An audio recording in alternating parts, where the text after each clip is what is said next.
যশোরে করোনা আক্রান্ত হয়ে দুজন মারা গেছেন। আমরা একটু দেখে আসতে চাই এখনকার কি পরিস্থিতি। আমাদের সহকর্মী আছেন সেখানে, জাহিদ হাসান অপেক্ষা করছেন। জাহিদ, আমরা যেমনটি শুনেছি যে যশোরের সদর হাসপাতালে তো কিট সংকট এবং তার উপরে দুজন রোগীর মৃত্যু। এই সংকট সমাধানে কোনো ধরনের উদ্যোগ নেওয়া হয়েছে কিনা আমাদেরকে জানাবেন।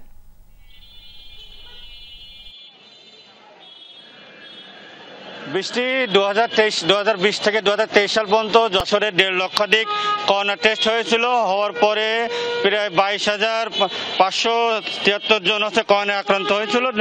2 শতাধিক যে করোনা রোগী তারা মারা গেছিলেন। যে তারপরে যে স্বাভাবিক পরিবেশ ছিল, তারপরে এক ধরনের যে অপুষ্টি থাকাটা এটা স্বাভাবিক ছিল। পরে যে করোনা যেসব ওয়ার্ডগুলো ছিল সেগুলো যশোর জেনারেল হাসপাতালে যে স্বাভাবিক ওয়ার্ডগুলো সাধারণ রোগীতে ওখানে রাখা হতো। নতুন করে গত 5 দিনে 3 জন রোগী আক্রান্ত হয়েছে, 2 জন এর ভিতর মারা গেছে, একজন যশোর জেনারেল হাসপাতালে ভর্তি হয়েছে।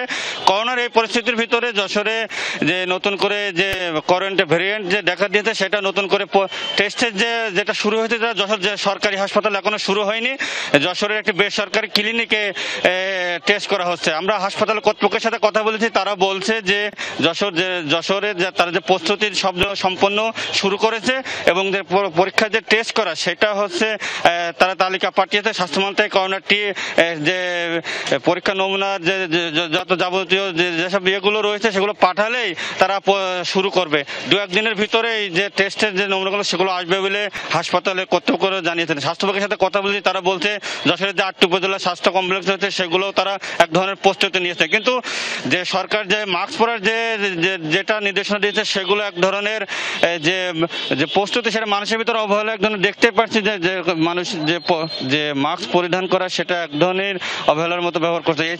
সব মিলে যে প্রস্তুতি 2-1 দিনের ভিতরেই যশোরে করোনার যে পোস্ট টেস্ট সেটা শুরু হবে সরকারি হাসপাতালে। বৃষ্টি, ধন্যবাদ, আপনি বিস্তারিত জানাচ্ছিলেন জাহিদ।